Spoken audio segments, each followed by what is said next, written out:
आज इस वीडियो में दोस्तों हम बात करेंगे साइंस का टॉपिक है, वेरी इंपॉर्टेंट टॉपिक है।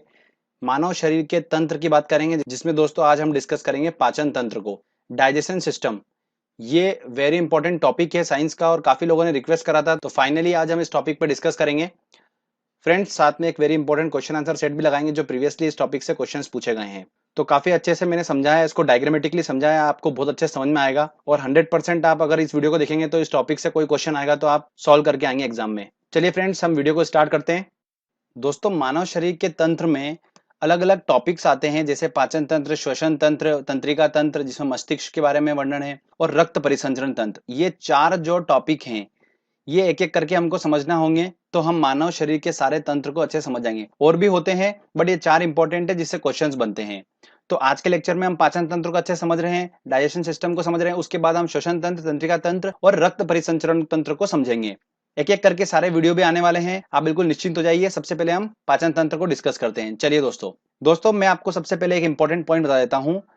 हम खाना खाते हैं, खाना खाने के बाद जो हमारा खाना होता है वो बॉडी में जाता है और पाचन उसकी क्रिया होती है। तो अलग अलग पार्ट्स होते हैं बॉडी के, वो इस खाने को पचाते हैं। तो उन सब पार्ट्स में एक चीज कॉमन होती है, वो मैं आपको बताता हूँ क्या होता है। अगर आप ये थोड़ा सा एक लाइन समझ लेंगे तो आपको पूरा, जब मैं सिस्टम पूरा समझाऊंगा तो आपको बहुत अच्छे से समझ में आएगा। ठीक है, तो देखिए, ग्रंथियां होती है हमारी बॉडी में, इनको इंग्लिश में बोला जाता है ग्लैंड्स। ये ग्रंथियां हमारी बॉडी में अलग अलग पार्ट्स में पाई जाती हैं और ये ग्रंथियां क्या करती हैं, रस का स्त्रावण करती हैं। ग्रंथियों से क्या निकलता है, रस निकलता है, और इन रसों में क्या होता है दोस्तों, एंजाइम्स होते हैं। और यही एंजाइम जो होते हैं ये हमारे क्या करते हैं, भोजन को पचाते हैं। मतलब एंजाइम का काम होता है कि भोजन जो हम खाते हैं वो बड़े बड़े एटम में होता है, बड़े बड़े अणुओं में होता है, उसको तोड़ने का काम जो होता है छोटे छोटे पार्ट्स में, वो होता है एंजाइम का काम होता है। तो ध्यान रखिएगा, भोजन पचाने का काम जो करते हैं वो कौन करते हैं, एंजाइम्स करते हैं। ये अलग अलग पार्ट्स में होते हैं, इन्हीं को हम आज डिस्कस करेंगे और इन्हीं से क्वेश्चंस बनते हैं। ठीक है, तो चलिए हम चलते हैं। अब मैं आपको पूरी प्रोसेस समझाता हूं। देखिए, ये एक ह्यूमन बॉडी है और ये आपको अंदर का पूरा हमारा बॉडी का एक एक छोटे छोटे पार्ट्स नजर आ रहे होंगे। तो फ्रेंड्स, एक एक करके ध्यान से पहले आप प्रोसेस समझ लीजिए। मान लेते हैं आपको ये ब्लैक कलर का कोई खाना है, ठीक है, और किसी भी मनुष्य ने वो खाना खाया, तो वो मुंह से होता हुआ दोस्तों, जाता हुआ ग्रसनी से होता हुआ ये गया यहाँ पर, ये आ गया हमारा अमाशय, अमाशय से निकला और छोटी आंत में गया। छोटी आंत में काफी देर तक रहता है खाना हमारा सबसे, उसके बाद बड़ी आंत में होते हुए वायनस से ये एग्जिट हो जाता है। ठीक है, तो ये खाने की एक प्रोसेस होती है पूरी, यहाँ से ट्रेवल करता है पूरा हमारे बॉडी में। अब मैं आपको एक एक छोटी छोटी बातें बताता हूँ हर पार्ट्स के बारे में, जिनसे क्वेश्चंस निकल निकल के आते हैं। तो देखिए, सबसे पहले स्टार्ट करते हैं हम मुंह से। दोस्तों, हमारे मुंह में जो लार होती है उसके अंदर एक एंजाइम पाया जाता है, टाइलिन नामक एंजाइम। कौन सा, टाइलिन। ये टाइलिन नामक एंजाइम जो होता है ये क्या कर देता है, खाने के साथ अच्छा घुल जाता है और स्टार्च का पाचन करता है। किसका करता है पाचन, स्टार्च का पाचन करता है, मतलब मार्ट को माल्टोज में कन्वर्ट कर देता है। तो ये डायरेक्टली क्वेश्चंस पूछते हैं एग्जाम में कि लार में कौन सा एंजाइम होता है, तो टाइलिन होता है।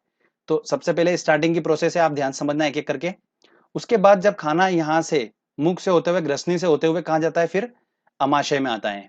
कहां पर आता है दोस्तों, अमाशय, स्टमक में आता है। अमाशय में आ जाता है, उसकी प्रोसेस आप समझिए कि यहाँ पर क्या होता है। अमाशय में दोस्तों ध्यान रखिएगा, जो खाने में प्रोटीन होता है उस प्रोटीन का पाचन जो होता है वो कहाँ होता है, अमाशय में होता है, मतलब स्टोमक में होता है। तो देखिए, ध्यान से सुनिएगा, इसकी दीवारों पर गैस्ट्रिक ग्रंथियां होती हैं। कौन सी होती हैं, गैस्ट्रिक ग्लैंड्स होती हैं। इसको हिंदी में बोला जाता है जठर ग्रंथि। इससे कौन सा रस निकलता है, गैस्ट्रिक रस निकलता है। मैंने आपको बताया था ग्रंथियां जो होती हैं वो रस निकालती हैं, और रसों में क्या होता है, एंजाइम होता है, और वही खानों का पाचन करता है। ठीक है, तो गैस्ट्रिक ग्रंथि जो है उससे गैस्ट्रिक रस निकला, और इस गैस्ट्रिक रस में क्या क्या होता है दोस्तों, HCl होता है, हाइड्रोक्लोरिक अम्ल होता है, पेप्सिन एंजाइम होता है, और रेनिन एंजाइम होता है। तो दो एंजाइम इसके अंदर होते हैं, पेप्सिन और रेनिन।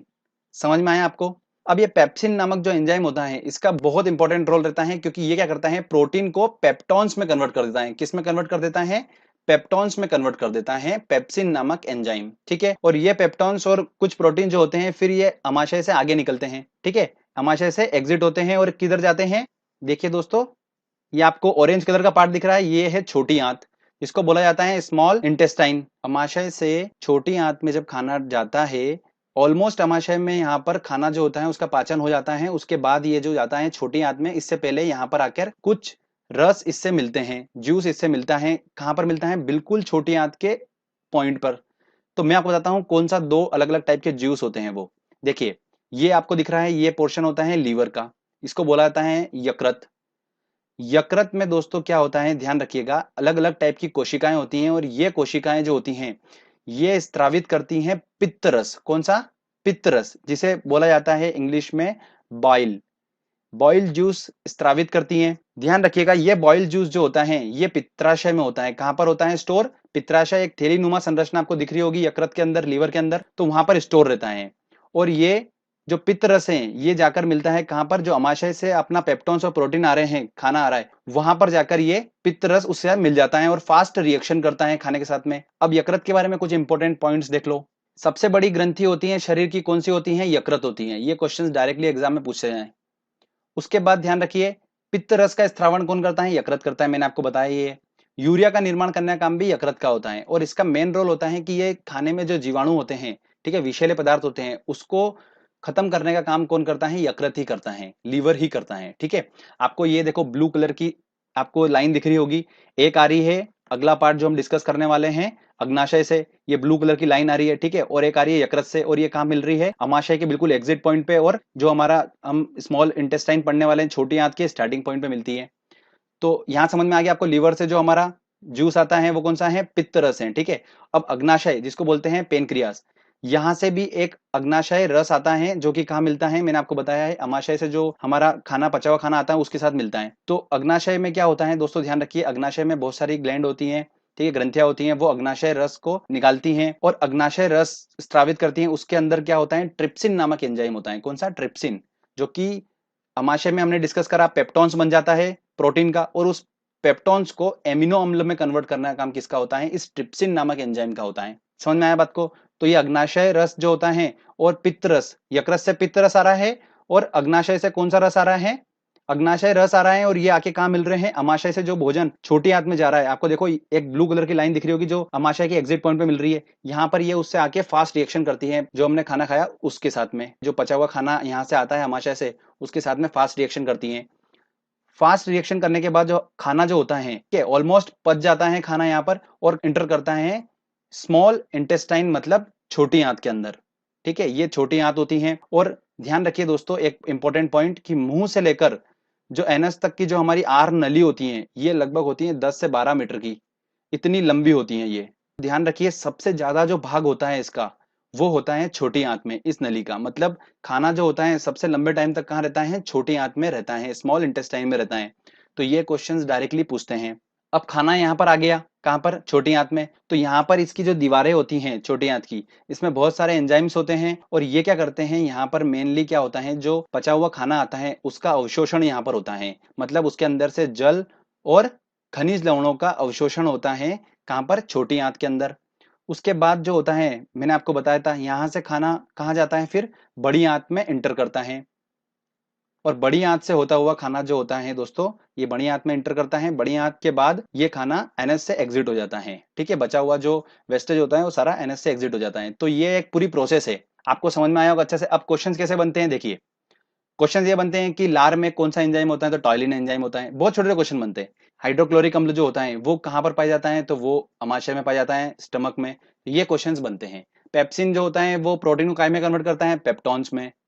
प्रोटीन जो होता है पूरी प्रोसेस में काय में कन्वर्ट हो जाता है, तो एमिनो अम्ल में कन्वर्ट हो जाता है। तो ये छोटे छोटे क्वेश्चंस पूछते हैं।